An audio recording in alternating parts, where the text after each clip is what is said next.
কেমন আছেন সবাই?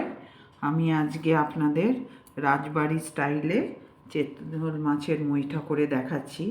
আমার এখানে চিতল মাছটা গ্রেট করা আছে, এখানে আছে অনেক কিছুই ছোট ছোট মশলা। আমার এখানে বিট নুন আছে, গোলমরিচ গুঁড়ো, জিরে গুঁড়ো, গরম মশলা গুঁড়ো, লঙ্কার গুঁড়ো, হলুদ, জিরে গুঁড়ো, নুন, চিনি।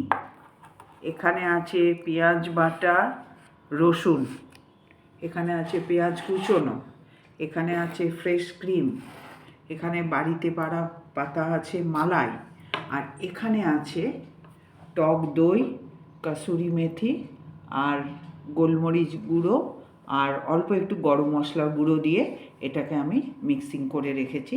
তারপরে স্টেপ বাই স্টেপ আপনাদের আমি দেখাবো কোনটার সময় কি দেব না দেব। আর এই চিতল মাছটা এটা কিছুই না, দোকানেও পাওয়া যায়। আমি এখানে এটাকে বাড়িতেই করে নিয়েছি। এবার আমি এতে এই মশলাগুলো সব আমি এর ভেতরে দিয়ে দিচ্ছি।